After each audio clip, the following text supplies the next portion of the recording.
ഈ കമ്മ്യൂണിറ്റിയുടെ ഡയറക്ടറായിരിക്കുന്നത് ഇപ്പോൾ ബഹുമാനപ്പെട്ട ഫാദർ സ്റ്റീവൻ ആലത്തറ അച്ഛനാണ്. ഫാദർ സ്റ്റീവൻ ആലത്തറ അദ്ദേഹം KCBCയുടെ ഡെപ്യൂട്ടി സെക്രട്ടറി ആയിരുന്നു. അതിനുശേഷം CCBAയുടെ ഡെപ്യൂട്ടി സെക്രട്ടറി ആയിട്ട് പ്രവർത്തിക്കുന്നു. മൂന്നാമത്തെ ടൈമാണ് എക്സ്റ്റൻഡ് ചെയ്യുന്നത് അദ്ദേഹത്തിന്റെ സേവനത്തിന്റെ പ്രത്യേകത കണക്കിലെടുത്തുകൊണ്ടാണ്. ഇന്ന് കമ്മ്യൂണിറ്റി വഴി ഈ ഇടവകയ്ക്കും സഹായം ലഭിച്ചു എന്ന് നമ്മൾ മനസ്സിലാക്കണം. അതിന് അമ്പാരിപൂർവ്വം പ്രവർത്തിച്ച വ്യക്തിയുടെ വളരെ പ്രധാനപ്പെട്ട വ്യക്തിയാണ് സ്റ്റീവനോടൊപ്പം നിന്ന് ഡയറക്ടർമാരോടൊപ്പം അസോസിയേറ്റ്സ് പ്രവർത്തിക്കുന്ന കാര്യങ്ങളെല്ലാം നന്നായിട്ട് നടക്കുകയുള്ളൂ. അപ്പോൾ സ്റ്റീവൻ ആലത്തറ അച്ഛനോടൊപ്പം നിന്ന് പ്രവർത്തിച്ച അച്ഛനാണ് ബഹുമാനപ്പെട്ട വിജ്ഞാൻദാസ് അച്ഛൻ. ഇവിടെ ബാംഗ്ലൂരിൽ നിന്നാണ് അച്ഛൻ വന്നത്.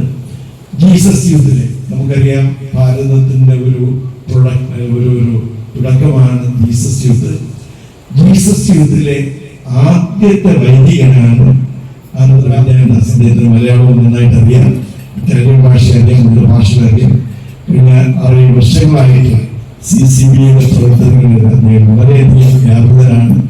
ഞാൻ ഇതൊക്കെ പറഞ്ഞത് കമ്മ്യൂണിറ്റിയെ കുറിച്ചുള്ള സന്ദേശങ്ങൾ വരുമ്പോൾ മിഷൻ സൺഡേ പോലെ പ്രാധാന്യം കൊടുത്തുകൊണ്ട് നമ്മുടെ വൈദികരും സന്യസ്തരും അൽമായരും അതിൽ പങ്കുചേരണം എന്ന് അഭ്യർത്ഥിക്കുവാനാണ്.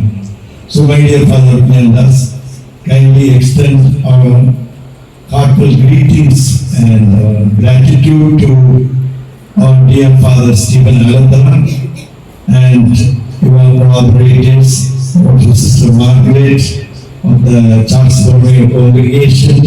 She's also doing wonderful service, and we pray for you on behalf of the whole diocese and especially the Aaron Church. I extend you a heartfelt thanks, and on behalf of the diocese, I want to express my gratitude. Putting a banana.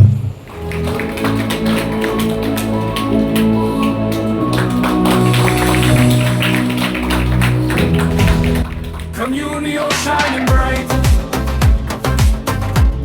In the dark we bring the light. Hearts and minds we intertwine. Hands to